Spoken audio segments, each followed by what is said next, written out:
जय हिंद। नमस्कार साथियों, आप सभी लोगों का मोस्ट वेलकम है आज के इस नए क्लास में।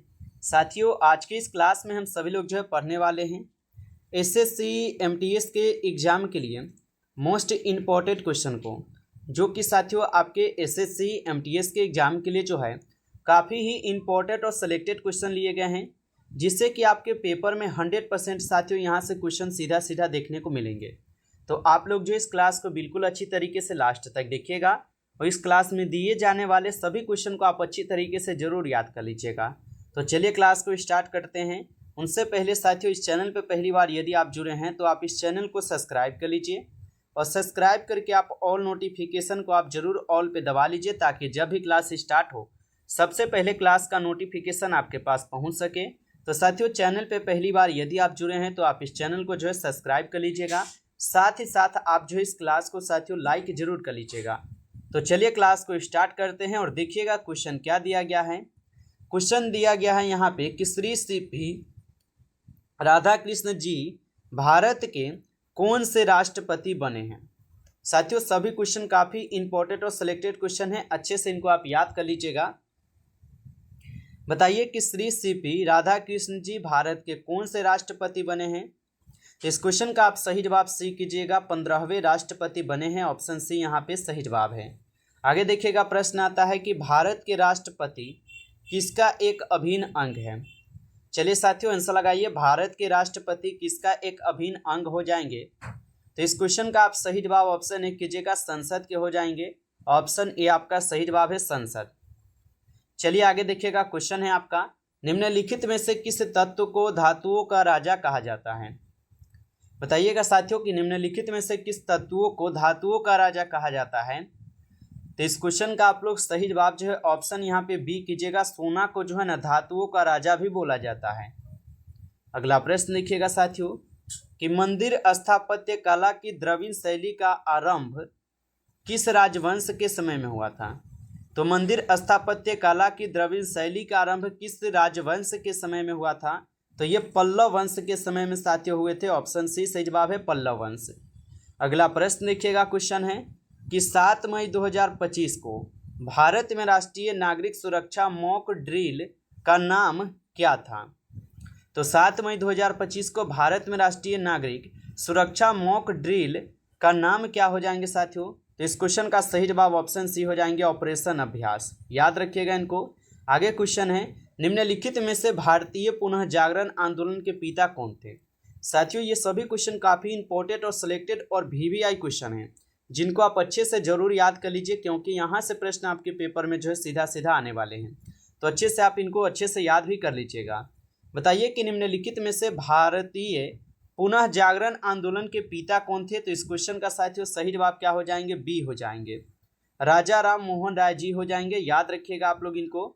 आगे यहाँ पे आपका प्रश्न दिया गया है कि ओजोन परत में ओजोन का निर्माण किस प्रकार होता है। तो ओजोन परत में ओजोन का निर्माण किस प्रकार से होता है साथियों। तो याद रखिएगा, यहाँ पे आपका क्या हो जाएंगे, तो पराबैंगनी किरणों द्वारा होता है और ऑक्सीजन के विघटन से भी होता है, यानी कि आपका यहाँ पे दोनों हो जाएगा। ठीक है, ऑप्शन सी दोनों हो जाएगा, यहाँ पे याद रखेंगे। अगला प्रश्न कि पहला जन भाषण महात्मा गांधी जी ने कहाँ दिया था। बताइएगा साथियों कि पहला जन भाषण महात्मा गांधी जी ने कहाँ पर दिए थे। तो पहला जन भाषण वाराणसी में महात्मा गांधी जी के द्वारा दिए गए थे। तो ऑप्शन बी सही जवाब है, याद रखेंगे। अगला प्रश्न है, 2027 की जनगणना में कौन सा नया फीचर जोड़ा जाएगा। बताएंगे कि 2027 की जनगणना में कौन सा नया फीचर जोड़ा जाएगा। तो इस क्वेश्चन का आप यहाँ पे सही जवाब ऑप्शन यहाँ पे क्या कीजिएगा, सी कीजिएगा, डिजिटल जनगणना साथ ही साथ जातिगत जनगणना, ये दोनों जोड़ा जाएगा, इसलिए ऑप्शन सी होगा, ए और बी दोनों हो जाएगा। आगे देखेंगे, क्वेश्चन है कि उत्तर प्रदेश से राज्यों में कितने सदस्य चुने जाते हैं। तो उत्तर प्रदेश से राज्यों में कितने सदस्य चुने जाते हैं। तो इनमें कुल 31 सदस्य चुने जाते हैं। ऑप्शन यहाँ पे आपका बी सही जवाब है, 31 सदस्य। अगला प्रश्न है, क्वेश्चन है कि अफ्रीका महाद्वीप को किस नाम से जाना जाता है।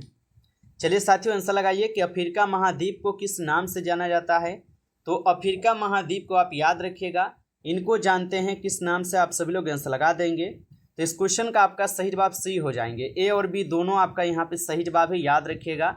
अगला प्रश्न है आपका कि विश्व में सबसे बड़ा दुग्ध उत्पादक देश कौन सा है। चलिए साथियों आंसर लगाएंगे। विश्व में सबसे बड़ा दुग्ध उत्पादक देश पूछा है आपसे कौन सा है, तो ये आपका कौन सा हो जाएगा आंसर, आंसर लगाएंगे। तो विश्व में पूछा है सबसे बड़ा दुग्ध उत्पादक देश, अपना प्यारा सा देश भारत है। ऑप्शन ए आपका सही जवाब है, भारत होगा। आगे देखिएगा प्रश्न है आपका कि किस अम्ल को अम्ल का राजा कहा जाता है।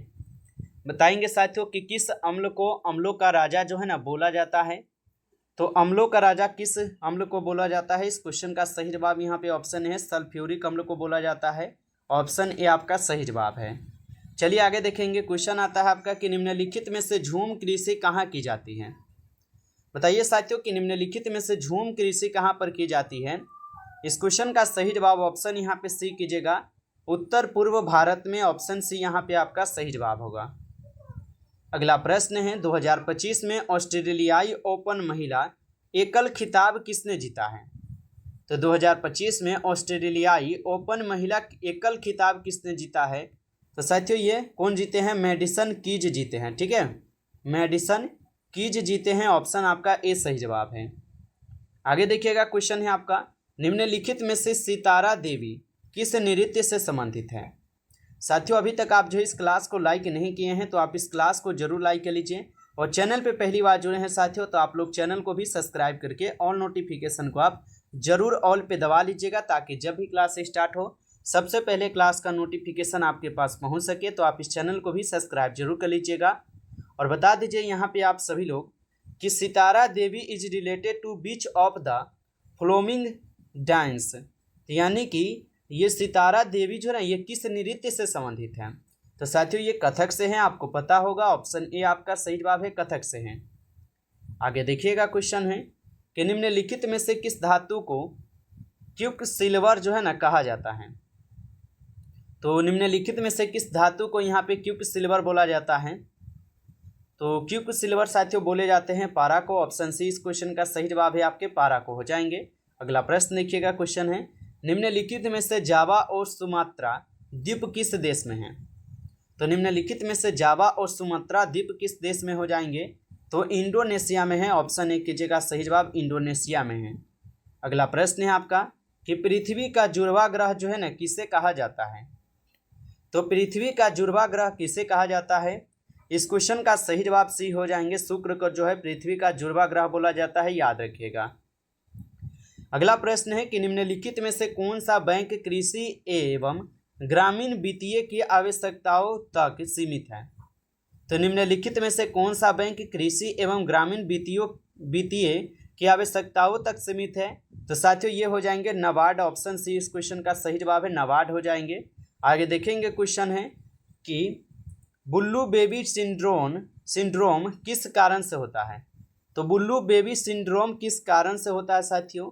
तो याद रखेंगे नाइट्रेट वाले खाद्य से होते हैं। ऑप्शन ए इस क्वेश्चन का सही जवाब है, नाइट्रेट वाले खाद्य से। आगे क्वेश्चन है भारतीय संविधान में प्रस्तावना का विचार किस देश से लिया गया है। तो भारतीय संविधान में प्रस्तावना का विचार किस देश से लिया गया है। तो प्रस्तावना का विचार अमेरिका के से लिए गए हैं। तो ऑप्शन ए यहाँ पे आपका सही जवाब है, अमेरिका से होगा।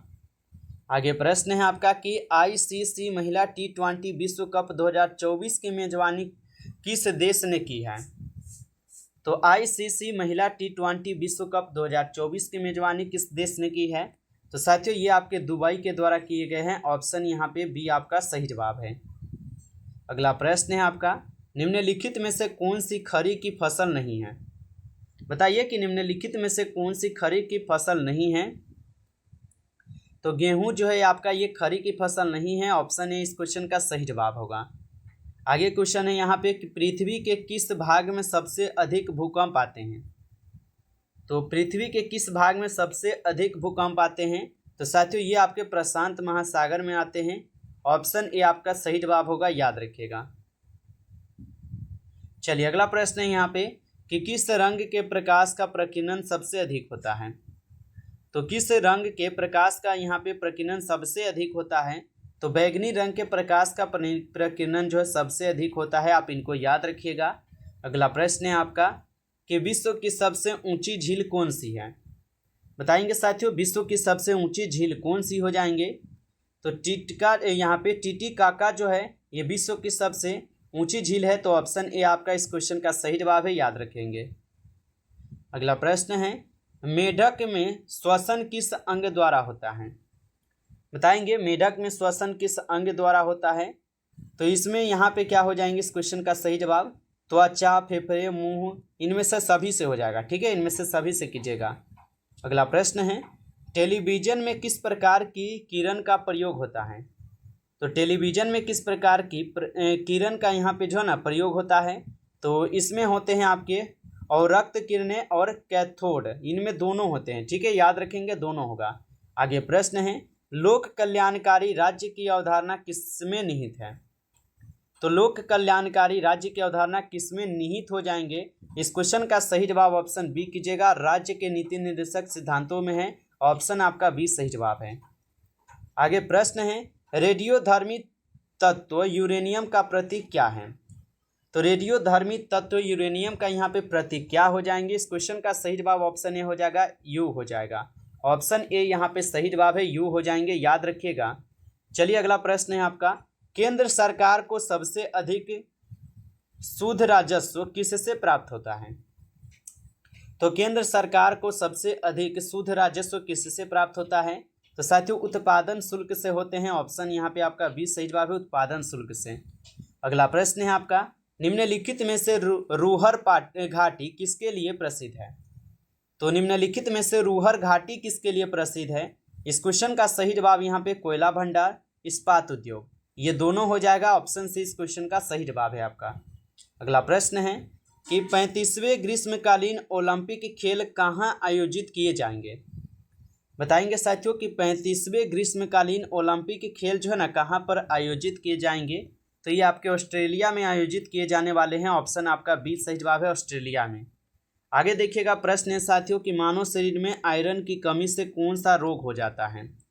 बताइए मानव शरीर में आयरन की कमी से कौन सा रोग हो जाता है? तो साथियों आपको पता है आयरन की कमी से एनीमिया रोग होता है। ऑप्शन यहाँ पे आपका बी इस क्वेश्चन का सही जवाब है, एनीमिया रोग। नमस्कार साथियों, इस क्लास में कुल आपके लिए 35 क्वेश्चन थे जो कि काफ़ी इंपॉर्टेंट और सिलेक्टेड क्वेश्चन थे ये सभी क्वेश्चन। साथियों यदि आपको क्लास अच्छा लगा हो तो आप इस क्लास को जाने से पहले इस क्लास को ज़्यादा से ज़्यादा लाइक कर लेंगे, और चैनल पे पहली बार यदि आप जुड़े हैं तो आप इस चैनल को सब्सक्राइब करके और ऑल नोटिफिकेशन को साथियों जरूर दबा लीजिए, क्योंकि यहाँ पे आपको SSC MTS के एग्जाम के लिए बिल्कुल इंपॉर्टेंट और सिलेक्टेड क्वेश्चन करवाए जाते हैं, जिससे कि आपके पेपर में 100% यहाँ से प्रश्न देखने को मिलेंगे। तो साथियों आप चैनल को सब्सक्राइब जरूर कर लेंगे। चलिए फिर मिलते हैं आपसे एक नई टॉपिक के साथ नेक्स्ट क्लास में, तब तक के लिए जय हिंद, जय भारत।